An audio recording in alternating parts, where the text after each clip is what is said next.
ହେଇଥିଲା। ଆଜି ଆମେ ଯୋଉ କୋଟି କୋଟି ଜୀବଜନ୍ତୁ ମାନଙ୍କୁ ପୃଥିବୀରେ ଦେଖିବାକୁ ପାଉଛନ୍ତି ସେମାନଙ୍କର ଜନ୍ମ ହେବା ପୂର୍ବରୁ ପୃଥିବୀ ଶହ ଶହ ବର୍ଷ ପର୍ଯ୍ୟନ୍ତ ଲାଭାର ଅଗ୍ନିରେ ଜଳୁଥିଲା। ପୁଣି କେତେ ବର୍ଷ ବରଫରେ ବି ଢାଙ୍କି ହେଇକି ଥିଲା। ତାହେଲେ ପୃଥିବୀରେ ପ୍ରଥମ ଜୀବର ସୃଷ୍ଟି କେମିତି ହେଇଥିଲା?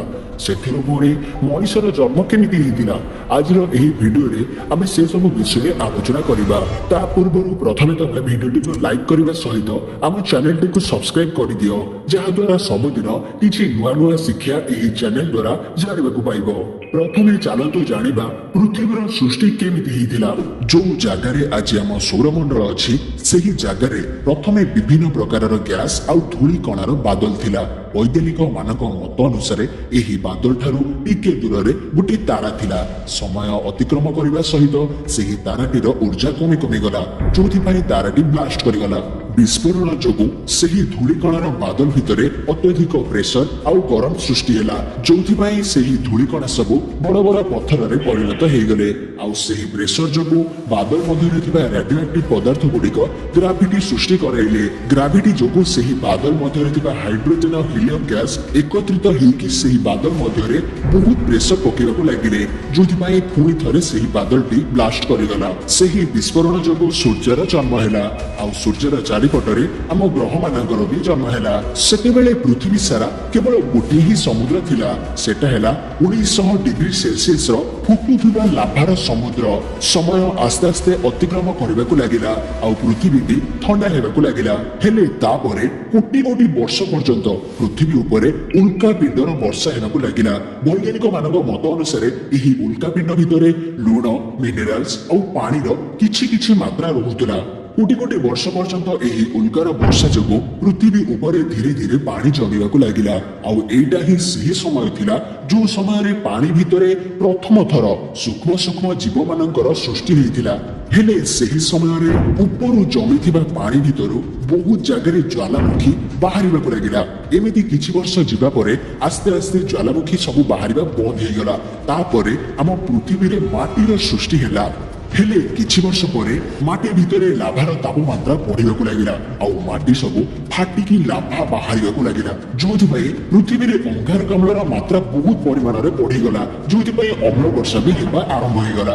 ଅମ୍ଳ ବର୍ଷା ଯୋଗୁଁ ପୃଥିବୀର ତାପମାତ୍ରା କମିବାକୁ ଲାଗିଲା। ସେଟା ବି ଏତେ ମାତ୍ରାରେ କମିବାକୁ ଲାଗିଲା କି ପୃଥିବୀ ଉପରେ ଜମିଥିବା ପାଣି ସବୁ ବରଫ ପାଲଟିଗଲା। ପୃଥିବୀ ପୁରା ଧଳା ହେଇଯାଇଥିଲା। ଏମିତି କିଛି ବର୍ଷ ବରଫ ଢାଙ୍କି ହେଇକି ରହିବା ପରେ ପୁଣି ଜ୍ୱାଲାମୁଖୀ ବରଫ ଭିତରୁ ବାହାରିବାକୁ ଲାଗିଲା। ଜ୍ୱାଲାମୁଖୀର ତାପମାତ୍ରା ଯୋଗୁଁ ବରଫ ସବୁ ତରଳିଲା।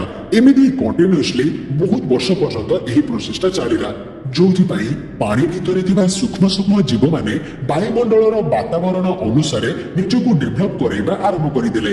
ଏମିତି କିଛି ବର୍ଷ ଯିବା ପରେ ଏହି ସୂକ୍ଷ୍ମ ଜୀବମାନେ ସମୁଦ୍ର ଜୀବ ରୂପେ ପାଲଟିଗଲେ, ଆଉ ପୃଥିବୀରେ ମୋସେସ୍ ବୋଲି ଗୋଟେ ଗଛର ଜନ୍ମ ହେଲା। ସମୟ ବିତିବା ସହିତ ପୃଥିବୀରେ ବିଭିନ୍ନ ପ୍ରକାର ଗଛ ଜନ୍ମ ନେବା ଆରମ୍ଭ କଲେ, ଆଉ ସେହି ସମୟରେ ସମୁଦ୍ରରୁ ଜୀବମାନେ ଆସିକି ମାଟିରେ ରହିବାକୁ ଲାଗିଲେ।